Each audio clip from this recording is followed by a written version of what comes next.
Hello everyone, इस video में हम कनेक्ट करेंगे अपनी वेबसाइट को एक बैकएंड के साथ। हमारे पास दो बैकएंड्स होते हैं, एक सुपरबेस और एक फायरबेस। तो हम यूज़ करेंगे इस वीडियो में सुपरबेस को। फायरबेस के लिए मैं पहले से वीडियो बना चुकी हूँ, अगर आप वो देखना चाहते हैं तो आपको चैनल पर मिल जाएगी। तो ये है वो वेबसाइट जो हमने प्रीवियस वीडियो में बनाई थी गूगल AI स्टूडियो से, और जिसमें हम लोगों ने विदाउट कोडिंग नॉलेज हम लोगों ने जस्ट प्रॉम्प्ट देकर ये कंप्लीट वेबसाइट बनाई थी। तो ये था उसका फ्रंट एंड। अब हमने इसको क्या करना है कि इसके अंदर जो डाटा होगा, फॉर्म्स होंगे, सेशंस होंगे, हर चीज़ को बिल्ड करना है और इसको क्या करना है, बैकएंड से कनेक्ट करना है ताकि ये सारा डाटा कहीं पर स्टोर भी हो। जैसे अभी हम लोग इस फॉर्म को फिल करते हैं, तो यहाँ पर हम इस फॉर्म को फिल करेंगे बुक ऑफ रिकॉल के, तो हमारे पास ये सारा डाटा जस्ट कहीं पे भी सेव नहीं होगा। तो असल में जब हमारी वेबसाइट्स काम करती हैं तो हम लोग उसका डाटा कहीं बैकएंड पे सेव करते हैं और उसको हैंडल कर सकते हैं। तो यहाँ पर हम आ जाते हैं सुपरबेस की वेबसाइट पे और स्टार्ट योर प्रोजेक्ट पर क्लिक करते हैं। यहाँ पर क्या होगा, आप लोग अगर पहली दफ़ा आए हैं तो आप लोग यहाँ पर साइन अप कर लेंगे। मैंने पहले ही अकाउंट बनाया हुआ है तो मेरे पास यहाँ पर एक प्रोजेक्ट ऑलरेडी शो हो रहा है। तो आपके पास क्या होगा, ये बिल्कुल ब्लैंक शो हो रहा होगा। देन आपने क्लिक करना है न्यू प्रोजेक्ट पे। न्यू प्रोजेक्ट पे आपने यहाँ पे थोड़ी सी इसका प्रोजेक्ट का नेम डालना है, जो हमारी वेबसाइट का नेम है फ्यूचर AI सॉल्यूशन। तो मैं यहाँ पे लिख देती हूँ फ्यूचर AI। देन आपने यहाँ पर डेटाबेस का पासवर्ड, डेटाबेस क्या होता है, जहाँ पे आपका सारा डाटा सेव होगा। मतलब जितना भी आप लोगों का डाटा यूज़र आएंगे आपकी वेबसाइट पे वो लाएंगे, तो वो सारा डाटा जहाँ सेव होगा वो होगा डेटाबेस। यहाँ से आप लोगों ने रीजन सेलेक्ट कर लेना है। देन आप लोगों ने क्रिएट के बटन पर क्लिक कर देना है। क्रिएट न्यू प्रोजेक्ट के बाद हमारा ये प्रोजेक्ट बनना स्टार्ट हो जाएगा। अब हम इसको डाटा को क्या कर लेते हैं, सेव। अब ये इसका है डैशबोर्ड। डैशबोर्ड पे आने के बाद अब हम इसे कनेक्ट कैसे करेंगे गूगल AI स्टूडियो को सुपरबेस का। तो सेटिंग्स में आना है। प्रोजेक्ट सेटिंग्स में आने के बाद यहाँ पर जो प्रोजेक्ट ID है, यहाँ से आपने इसको क्या कर लेना है, कॉपी, और किसी भी नोट पैड में या कहीं पे भी आप इसको सेव कर लें। तो मैं यहाँ प्रोजेक्ट ID यहाँ पे पेस्ट कर देती हूँ। अब दूसरी चीज़ क्या है, हमें चाहिए इसके लिए एक API की। तो API कीज़ में आ जाना है और यहाँ से जो इसकी की है डिफ़ॉल्ट वाली, आप लोगों ने ये भी नोट पैड में सेव कर लेनी है। अब कनेक्शन बिल्ड करना है इस वाले बैकएंड का और इस वेबसाइट के का, वो भी गूगल AI स्टूडियो से। तो हम सिर्फ प्रॉम्प्ट देंगे। मैंने इसको प्रॉम्प्ट दिया कि I want to connect my website with a Supabase, और मुझे क्या क्यों चाहिए, क्या कि मैं अपने सारे कॉन्टैक्ट फॉर्म, बुकिंग फॉर्म, हर चीज़ सुपरबेस में सेव कर सकूं। और यहाँ पर मेरी क्या है, सारी डिटेल्स हैं सुपरबेस की। तो यहाँ पर मैं अपनी डिटेल्स को भी पेस्ट कर देती हूँ। और अब यह मुझे क्या करेगा, इसने, मैंने सेंड किया, अब इसने मुझे एक SQL फाइल बना कर देगा। अब उस SQL फाइल को हम लोग क्या करेंगे, सुपरबेस में जाकर पेस्ट कर देंगे। तो जैसे ही ये SQL फाइल हमें देता है तो मैं यहाँ से इसको कॉपी कर लेती हूँ। कॉपी करने के बाद हम चलते हैं अपनी सुपरबेस में और यहाँ पर हमारे पास ऑप्शन होगा SQL एडिटर का। यहाँ पर मैं इसको पेस्ट कर दूँगी। पेस्ट करने के बाद आपने रन के बटन पर क्लिक कर देना है। रनिंग हो रही है नीचे रिजल्ट्स में। तो यहाँ पर शो हुआ सक्सेस नो रोज रिटर्न। इसका मतलब है कि हमारा जो है कनेक्शन बिल्ट हो गया और अब इसने डेटाबेस में हमारा बना लिया होगा। तो टेबल एडिटर में जाते हैं तो यहाँ पर हमें दो टेबल्स नज़र आ रहे हैं, एक बुकिंग का और एक लीड्स का। बुकिंग में चलते हैं तो इसने सारे जो है एंटिटीज़ बना ली हैं। तो अब इसको हम टेस्ट करके देखते हैं कि क्या ये हमारा हमारा जो डाटा फॉर्म हम फिल करेंगे वो सुपरबेस में सेव हो रहा है या नहीं हो रहा। तो यहाँ पे मैं आती हूँ, यहाँ पे मैं 12 जून सेलेक्ट कर लेती हूँ, timing slot, and then enter. अब आपने क्या करना है, इस फॉर्म को मैं फिल करती हूँ। मैंने फिल किया और यहाँ पे मैं AI चैटबॉट यूज़ कर लेती हूँ एंड यहाँ पे भी मुझे कुछ लिखना पड़ेगा तो मैं लिख देती हूँ ऐड चैटबॉट इन सिस्टम। ओके, देन अब हम इसको सबमिट करते हैं। तो सबमिट के बाद क्या हुआ है, मेरे पास एक एरर आया डेटाबेस सिंक्रोनाइजेशन का।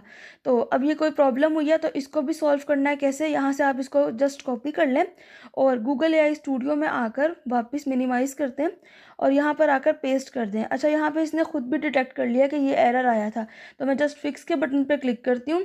अब ये इसको क्या कर देगा, फिक्स कर देगा और उसके बाद हम दोबारा चला कर देखेंगे अपनी वेबसाइट को तो ये प्रॉपरली वर्क करेगा।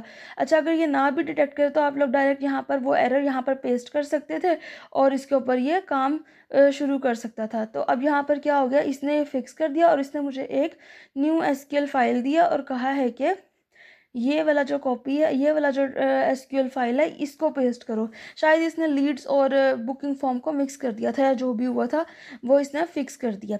तो मैं इस क्यूरी को रन करती हूँ। देन आ जाएगा सक्सेस, नो रोज रिटर्न। अब वापस चलते हैं वेबसाइट पर, फुल स्क्रीन करते हैं, बुक अ फ्री कॉल, फिर से फॉर्म को फिल करते हैं। फॉर्म को फिल करने के बाद मैं यहाँ ऐड कर देती हूँ, add AI chatbot, and then confirm करते हैं।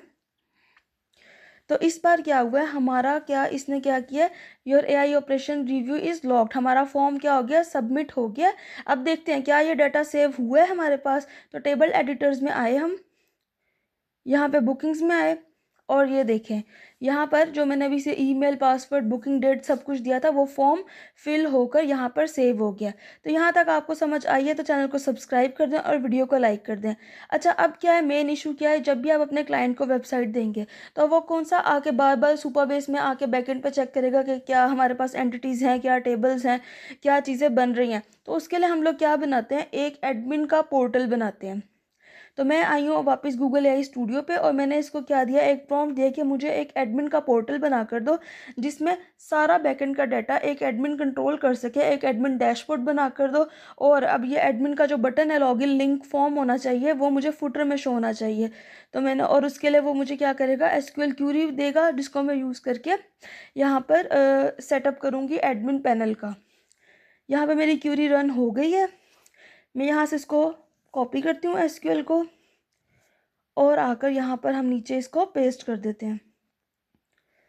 पेस्ट करने के बाद रन करते हैं। Run and enable the RLS, आप रन विदाउट RLS भी कर सकते हैं। और यहाँ पर जैसे ही ये रन होता है हम इसको टेस्ट करते हैं कि क्या हमारा एडमिन पैनल वर्क कर रहा है या नहीं। तो इसको मैं फुल स्क्रीन पे करती हूँ, और हम जाते हैं फुटर पे। फुटर पे इसको ऐड करना चाहिए हमारा जो एडमिन लॉगिन का है ना। तो यहाँ पर इसने यहाँ पे बटन डाल दिया है। अब जैसे ही मैंने इस पर क्लिक किया तो हम लोग क्या कर पहुंच गए एडमिन पैनल पे। अच्छा, मैंने इसे कहा था कि सिर्फ एक इंसान होना चाहिए जो एडमिन हो, मतलब एक ही एडमिन डिटेल होनी चाहिए। तो हम फर्स्ट ऑफ ऑल क्या करेंगे, अकाउंट क्रिएट कर लेते हैं। एडमिन का यूज़र नेम मैंने दिया फातिमा, पासवर्ड दिया। अब इसके अलावा कोई भी नहीं बन सकता। अब इसने क्या कहा, यहाँ पे एरर दिया, इसको भी फिक्स कर लेते हैं। अच्छा, अब यहाँ पे बात क्या समझनी है कि एडमिन की जब भी आपने अगर डिटेल्स डालनी है ना, तो एक पर्सन होना चाहिए। लाइक जैसे आप लोग अपने क्लाइंट को कह सकते हैं कि ये जो है ना, एक एडमिन बन सकता है यहाँ पर, और यहाँ पे उसकी लॉगिन डिटेल्स है। तो आप ये गूगल AI स्टूडियो में डायरेक्टली भी लिख सकते हैं, वो आपको जस्ट लॉगिन का ऑप्शन देगा, आपको अकाउंट क्रिएट करने का कहेगा ही नहीं। तो यहाँ पर इसने मुझे एडमिन का डैशबोर्ड भी बना कर दे दिया है। डैशबोर्ड बनने के बाद ये कुछ इस तरह का लग रहा है। तो अब हम क्या करते हैं, इसको टेस्ट करके देखते हैं क्या यहाँ पर हमारा डाटा शो हो रहा है। तो book a free call, then मैं यहाँ पर आकर फॉर्म को फिल करती हूँ। फिल करने के बाद इसको हम लोग करते हैं AI वेबसाइट्स, और यहाँ पर हम लोग लिख देते हैं AI वेबसाइट एडिट। देन ये हो रहा है सबमिट। यहाँ पर तो ये सबमिट हो गया। अब एडमिन पोर्टल पे वापस चलते हैं। यहाँ पे लॉगिन किया, लॉगिन करने के बाद पासवर्ड डाला। तो यहाँ पर क्या है, हमने अभी भी जो बुकिंग की है वो यहाँ पर शो हो रही है। तो देखिए आप लोग, कॉन्टैक्ट इन्फो में ये फातिमा वसीम, और यहाँ पर अच्छा, अब यहाँ पे आप इसका स्टेटस भी चेंज कर सकते हैं। न्यू लीड है ये, क्वालिफाइड है, या क्लोज क्लाइंट है, ठीक है। तो अगर मैं इसको क्या कर दूँ, न्यू लीड कर दूँ, तो ये क्या होगा, न्यू में चला जाएगा। बाकी क्या है, अभी एम्प्टी है, ठीक है। अभी ऑल सबमिशंस में चलते हैं, और यहाँ पे मैं इसे करती हूँ क्वालिफाइड। तो अब ये क्या, क्वालिफाइड हो गई है, मतलब ये लीड क्वालिफाइड में है, तो अब इधर शो होगी। अच्छा, अब ये हमारा काम हो गया, तो मैंने इस क्लाइंट को क्लोज कर दिया। क्लोज क्लाइंट में अब यहाँ पर हमारे पास लिस्ट में शो होगा क्लोज क्लाइंट। तो अभी मैं इसे न्यू लीड ही कर देती हूँ, और यहाँ तक क्या है, हमारी जो वेबसाइट है वो बनकर रेडी हो गई है, और बैकएंड से भी कनेक्ट हो गई। अब आप इसको क्या कर सकते हो, डिप्लॉय भी कर सकते हो इंटरनेट पे बिल्कुल फ्री। और आप लोगों ने इसे किस तरह अपने क्लाइंट को देना है, और किस तरह आप इस तरह की डिफरेंट वेबसाइट्स को बना सकते हो। तो डिप्लॉयमेंट की वीडियो अगर आप लोगों को चाहिए तो मुझे कमेंट में बताओ, ताकि मैं इसके लिए एक डेडिकेटेड वीडियो बना दूँ। तब तक के लिए thanks for watching my video. अल्लाह हाफिज़। अगर वीडियो पसंद आई तो चैनल को सब्सक्राइब कीजिएगा और वीडियो को लाइक कीजिएगा।